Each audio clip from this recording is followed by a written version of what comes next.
Yeah. Hi, everyone. I'm Abhishek. I'm the director of perception at Voxel. And as very similar, like I used to work in autonomous vehicles before this, so I see a pattern here.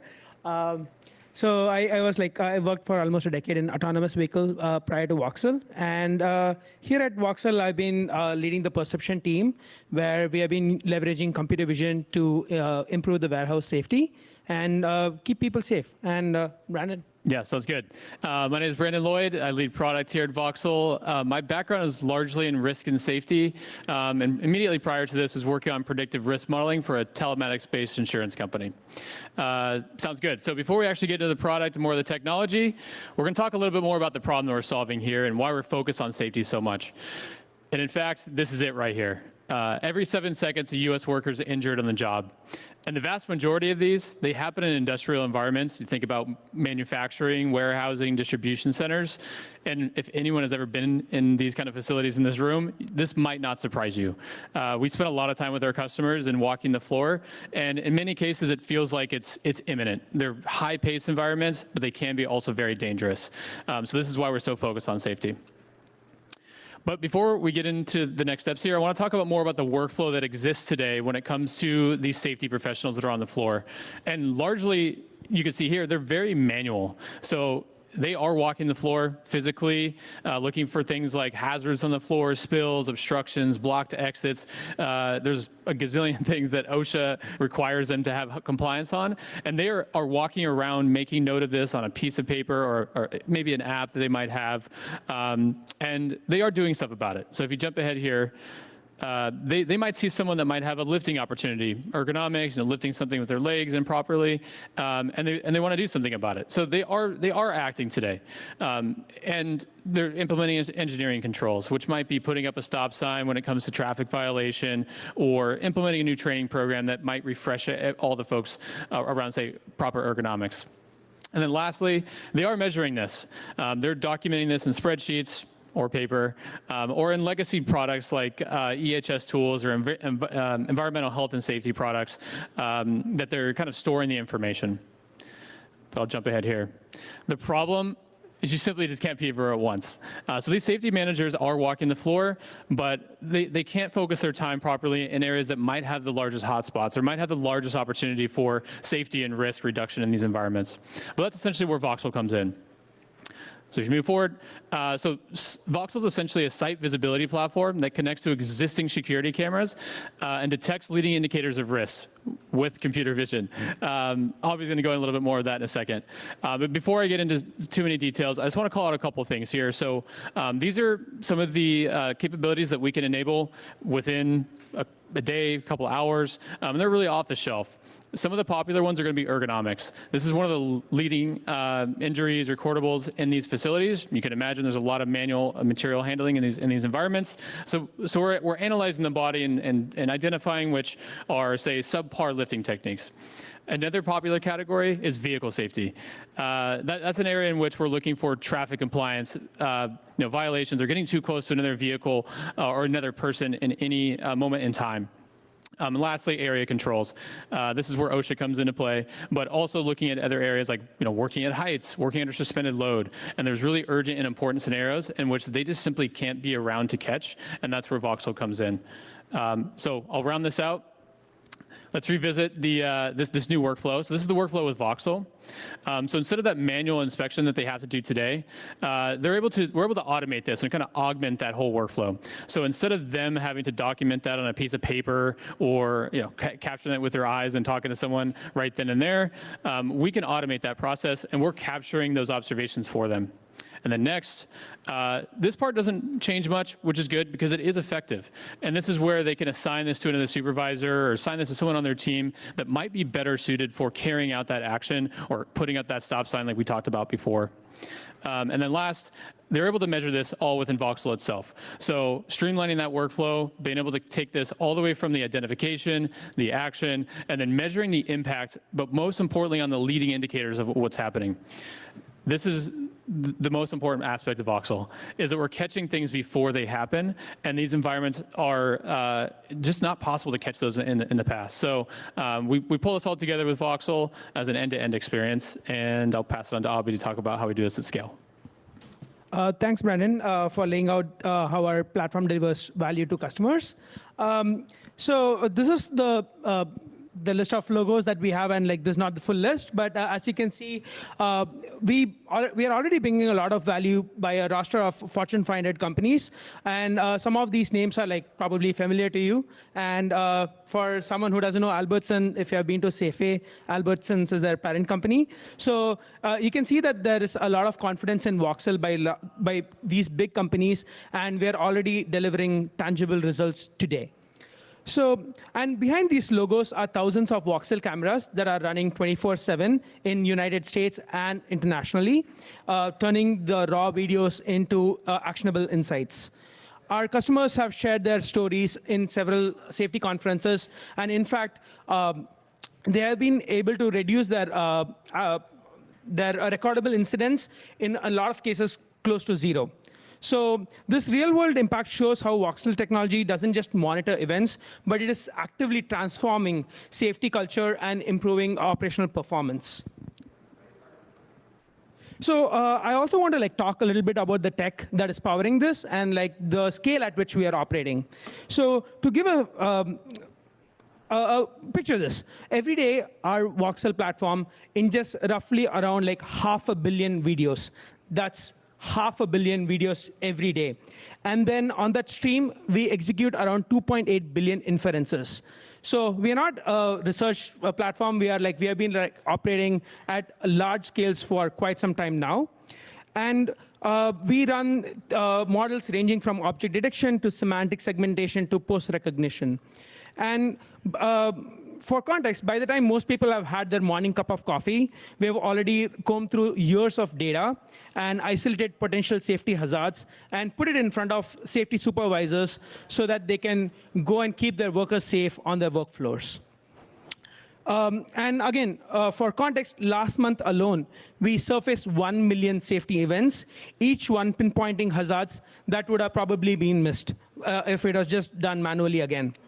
And we run all of this cloud natively, which means that we have the architecture that can scale on GPU like up and down in minutes, and which means that like when we want to onboard a new customer, it takes us less than 48 hours to get them live. So basically, what we have done here is we have taken this real-world industrial safety setting and brought it at consumer scale. So I want to dig a little bit more into like what are the things that we run. So for the nerds who are into the computer vision space, we run quite a lot of models here. So the classical detection and tracking, which has been there for like quite some time, we use high-resolution object detection to pick out every actor in the scene. Think of people, pallets, vehicles, and even like specialized industrial equipments. The previous talk spoke about taking ImageNet and like specializing in your domain. So this is a very specialized use case. We are looking at like industrial setting, which is not there in your common data set. So we sit on a lot of this data, and then we get it labeled, and we are able to run our models with very high precision recall in these settings. So we are very domain specific for this. Second is semantic segmentation. So some of the hazards won't fit well in bounding boxes. So think of hydraulic fluid leaks, or shrink wraps, or pallets that are projecting out into walkways. So pixel-level segmentation helps us understand these hazards, and we can, even if they're like not well-shaped, we can like get those insights and like identify the hazards. What this means is that like some of these hazards that are like on walkways or in egress zones or in vehicle travel paths can be easily identified, and we can show these hazards to the supervisors, and they can take a timely action to prevent any serious injury from happening. Third, post-estimation. So we map the key points of every worker, and we can compute the industry standard ergonomic safety scores, such as REBA and RULA. What this means is that we are not just looking at like activity recognition. That is like if someone is lifting their boxes, we can actually say how well their spine is aligned, and are they overreaching. And with this, we can like with our customizable configurations, we can say that what is the company policy on like these ergonomic issues, and we can start providing that information and actually prevent the strain-related injury before that even happens. And finally, visual embeddings. So we have been using self-supervised models to compress every frame into compact vectors. So what this means is that like we can identify incidents that are not predefined, which allows us to like really scale on brand new tasks. So say there's a new battery swap task that we want to capture. With visual embeddings, we can like iterate really fast and like get that to production really fast. So we can take these embeddings, add a fine-tuned model head, and from there we can like run a pilot in like few days. So these are like some key things that I wanted to talk, but like we all are also actively working on other models from monocular depth estimation, unsupervised action clustering, and visual language models. So think of this as like we want to make the platform beyond just detection and identification. We want to start sharing recommendations, which we do already, but like basically build it at scale. Understanding like what the hazards are, and also provide recommendation on what they need to do to prevent these hazards from happening in the first place. Finally, I want to like connect the dots. So I spoke about some of the models, what we do. So I want to like take a simple use case and see how all of this connects together. So here we have a high severity issue. If you can see there on the right, there are two pits or power industrial trucks. These vehicles are few tons heavy, so they look pretty benign, but like when they even touch each other at like I don't know, like 8 miles per hour, it can lead to like a pretty severe injury or even fatality. So these are like pretty dangerous things in the warehouse. And as you can see, for like a normal vehicle, these are like not that fast, but in a warehouse setting, these can become pretty dangerous. So in terms of the pipeline, the way we run is that like we have on the left, we have these individual frames. We run our object detection model, and our object detection model generates individual objects. And then we run so this is fed to our tracker. So very similar to a self-driving car if you have been there. So these individual detections are stitched together with tracking. So what happens there is that like the object IDs are consistent over time, and we are able to track these objects. So we can get their velocities, their states, and with that, we can build the world state. So we have the mapped semantics of the area.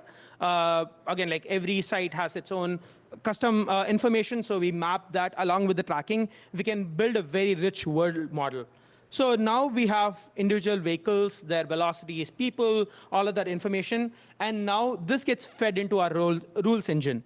What this does is that this can take in the site-specific configurations. So what is speeding in this case? What is the distance that we care about? So again, like all of these safety professionals have their own metrics. So we can take that value and then like merge all of this together. And in this case, in the right, if you can see, we can very specifically say that there are vehicles that are moving that are within 3 feet distance, and this is something that like we want to trigger and like raise as a near miss incident.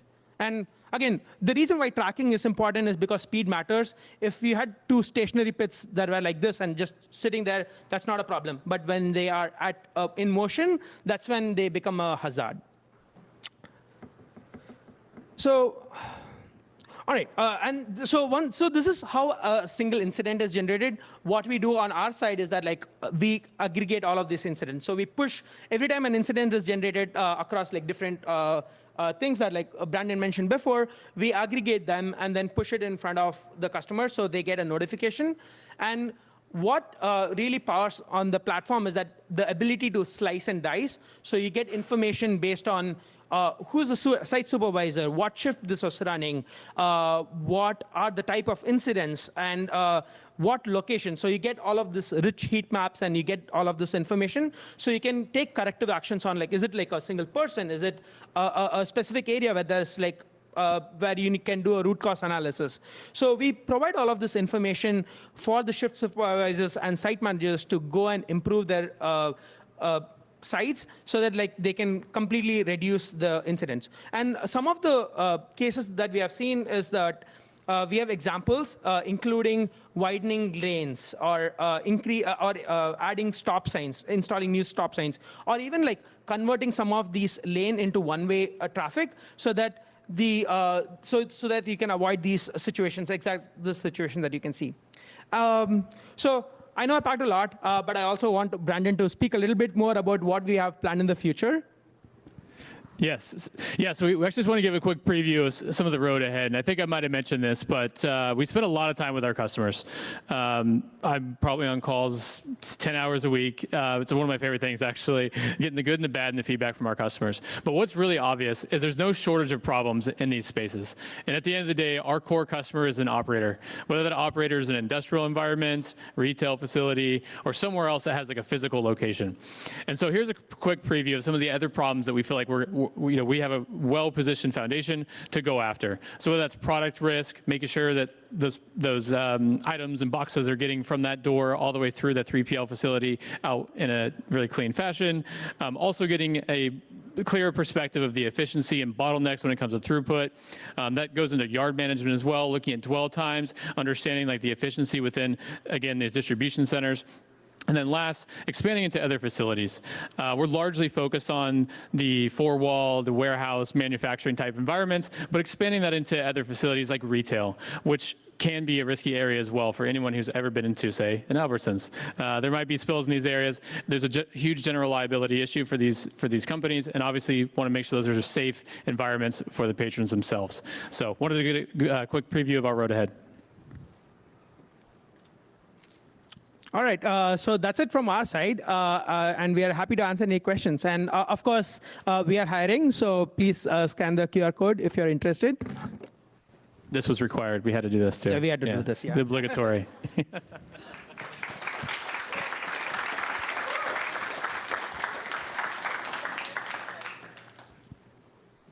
Feel free to ask questions, and I can run the mic over. Hi, my name is Zueli, and my question is that you mentioned that there is already a recommendation system in place, but you want to scale it. So what do you mean by that? Like, what is there in place, and how would you want to scale it? Yeah, I give it a quick preview on the product side. So again, we're dealing with these operators in industrial environments. They have a million other things to do, and they probably came to work understanding there might have been downtime or production downtime in a certain situation. So what Voxel is intended to do is basically sifting through all of these patterns, the incidents or events that happen, and really come up with something much more actionable. So whether that's, hey, on dock door west, there might be a 20% increase in ergonomic risk or strain and sprain risk, and we want to make it extremely pointed for them so that they can really carry out the next action. They are experts on figuring out how to do corrective and preventative actions. They're looking to Voxel to be the expert of kind of deciphering and understanding the environment at a level that is beyond their capability. I can also add like a little bit more insight. So let's take an example where there is a lot of ergonomic issues. Like someone is overreaching a lot, like you have people like going up. You can go and say that like, don't do it, but that's not going to work. Like you still need to do things there. Typically, like what some of the recommendations that we have is that like you install a stool or like you have like something that like they can climb so that you're not extending anymore. And we have safety experts in our like in our team like that help build those recommendations. But again, as we scale, like we are.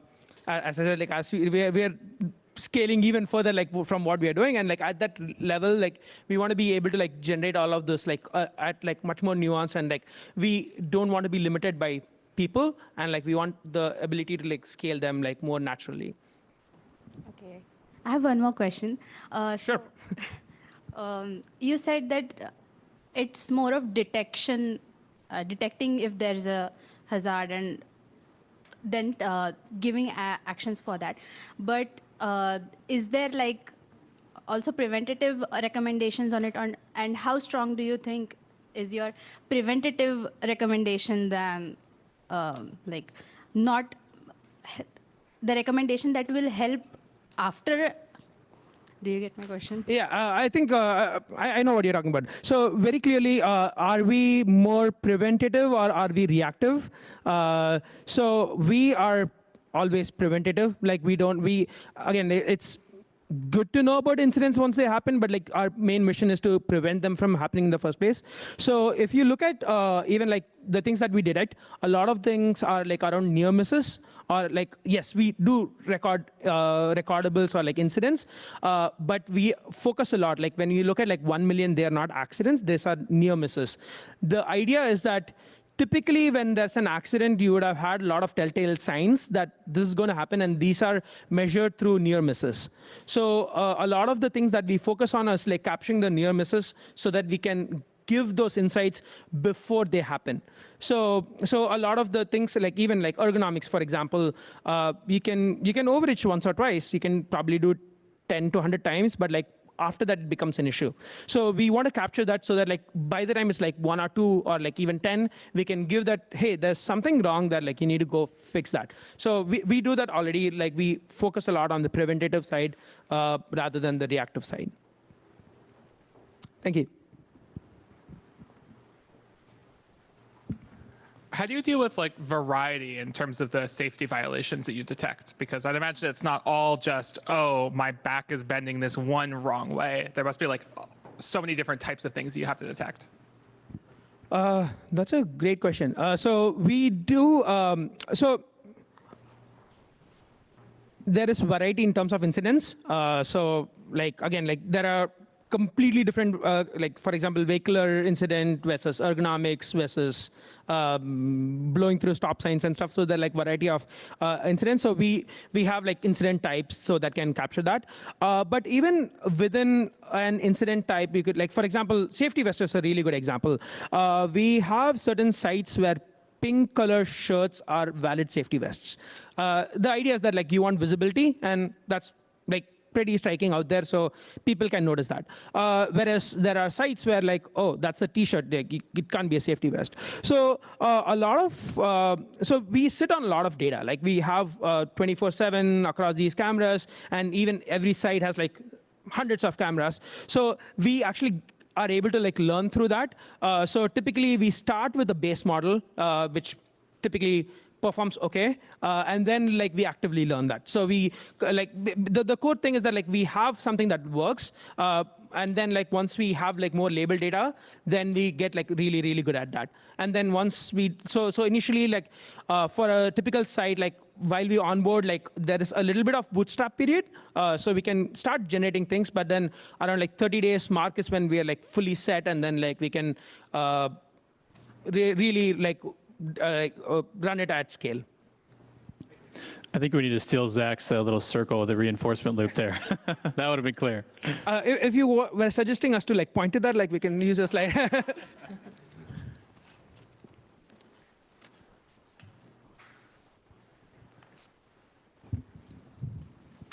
Yeah, could you guys talk a little bit about your camera setup? And I'm curious if you have overlapping regions of the camera. Do you guys have a deal with the sense of a space or overlap? Sorry, what did you say about the overlap? I was just curious about how the camera's set up, and then if you have overlapping regions, how do you account for something like that? Sure. So one thing that we are pretty, as I said, like 48 hours, right? Like that's like a very key metric for us to onboard. So the thing that enables us is that we don't install cameras. That's a very key part, because the setup can take really long time. And so we use existing infrastructure. So what that means is that setup is super easy, but like puts the weight on the computer vision system, because like we need to work across different parameters. Specifically about overlapping things, like the way we do is that like we work with the customer, like so we have our dedicated customer success team that really work, like so sit with the safety team and like understand what their core areas of concerns are. So typically like the overlap is like avoided because they already know that, hey, these are the regions that we care about, and like these are the kind of places where we already have issues, we want to improve them and monitor them. So typically those incidents are like kind of like prevented that way. If for whatever reason we have an overlapping camera, we also have specific zones. So if you go here, we have mapped semantics. So when we have like the part around like the map semantics, we can actually specify that this camera we care about these regions, this camera we don't care about these regions. So then we can like avoid those overlap to like make sure that it's like a single incident that's like shared in like different views are like not triggering multiple incidents. I don't know if you want to add anything, Brandon. Fisheye cameras are a pain. Hey, I had one question. So you mentioned that object detection in this is very specialized, right? And right now you're running at a large scale, so you have the feedback loop of getting this label data and improving the model from there. But when you start out, how do you go about acquiring a large enough data set to label or get label data for like the object detection and tracking models? Great question. You make me go back in time and like try to figure this out. So I would say that, again, that kind of, it took time like for us to get started on that. Like, and in fact, like that's kind of like where like we find this space to be pretty niche, right? Like again, all of this data is not there in like traditional data sets. It's like a lot of them, even when we work with like some of our customers, this are proprietary data. We can like cross train on different sites, etc. So there's a lot of I don't know, like constraints on that. Again, like to start with, things like person are like pretty standard, like detects like pretty well. The industrial talks can get like a little tricky, and like also like we started this like pre GPD era, or like when it was still new, so we didn't have those auto labeling stuff.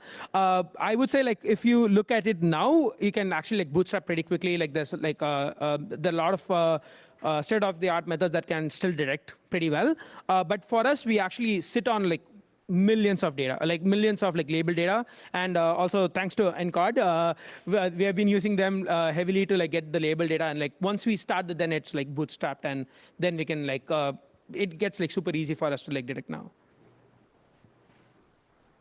But yeah, label data is expensive.